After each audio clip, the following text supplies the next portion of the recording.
সুপ্রিয় দর্শক, channel S ডিজিটালে সবাইকে স্বাগতম। আমি এই মুহূর্তে দাঁড়িয়ে আছি ফরিদপুরের মধুখালী উপজেলার ম্যাক্সাম ইউনিয়নের গোপীনাথপুর গ্রামে।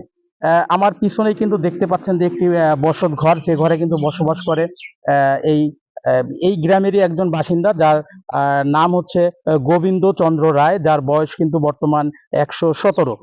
আমরা আমার পাশেই কিন্তু দেখতে পাচ্ছেন তার দুই জামাতা। আমরা তাদের সঙ্গে একটু কথা বলবো যে এই গোবিন্দ রায় 117 বছর বয়সেও কিন্তু তার বয়স্ক ভাতা হয়নি।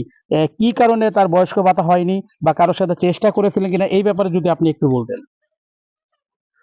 চেষ্টা হয়তো টাকা দিতে পারিনি, এই জন্য ব্যস্ততা হয়নি।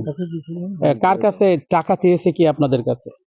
টাকা চাই নাকি আমরা দেওয়ার চেষ্টা করছিলাম, তাই নেই দিয়েছি। টাকা দেওয়ার চেষ্টা করছিলেন, সেই টাকা নেয়নি এবং বয়স্ক ভাতা হয়নি। জি, আসলে আমরা কথা বললাম একজন জামাতা, আমরা এখন আরেকজন জামাতা, তিনি যে মেয়ে জামাই, আমরা তার সঙ্গে কথা বলবো। আসলে এই বয়স্ক ভাতার জন্য আপনার শ্বশুরের আপনারা কি চেষ্টা করেছিলেন কিনা? হ্যাঁ, চেষ্টা তো অবশ্যই করেছিল, সেই চেষ্টা কোনো কাজ হয়নি, সেটা চুপচাপ বসে আছে, কেউ দিবা চায়নি। টাকা চাই এবারে ওখানে, অমুকের কাছে যাও।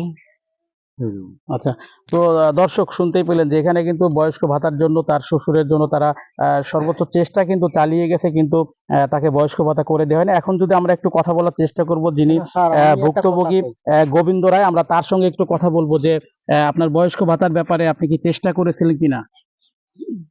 আপনার বর্তমান বয়স কত? আপনার বর্তমান বয়স কত? 117। আচ্ছা, কি কারণে মানে বয়স্ক ভাতার জন্য চেষ্টা করছিলেন? ওরাম মধ্যকালীয় ওই পাশে ঘর আছে না, ওরাই কাছে 500 টাকা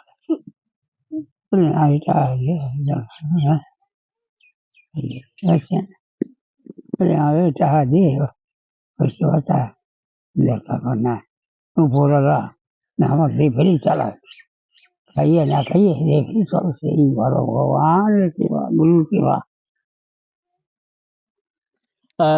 যে দর্শক, আপনারা শুনলেন যেমনটি, যে আসলে তিনি কিন্তু এখন একেবারেই অসহায় অবস্থায়। তিনি তার বক্তব্য যে উপরওয়ালার কৃপায় সে যেভাবে চালায় তিনি কিন্তু সেভাবেই চলতে চাচ্ছেন, এবং তার কিন্তু একটাই দাবি ছিল এতদিনের, যে বিগত দিনের সরকার কিন্তু তার এই বয়স্ক ভাতার যেহেতু আওতায় আনতে পারেনি, তাদের পরিবারের সবারই কিন্তু একটাই দাবি, যাতে বর্তমান যিনি সরকার আছেন এবং মধুখালী উপজেলার যে সমাজসেবা কর্মকর্তা, তাদের প্রতিও কিন্তু এরা আহ্বান জানিয়েছেন, যদি তার এই বয়স্ক ভাতার আওতায় যদি নিয়ে আসে, তাহলে তারা কিন্তু সবাই কৃতজ্ঞ।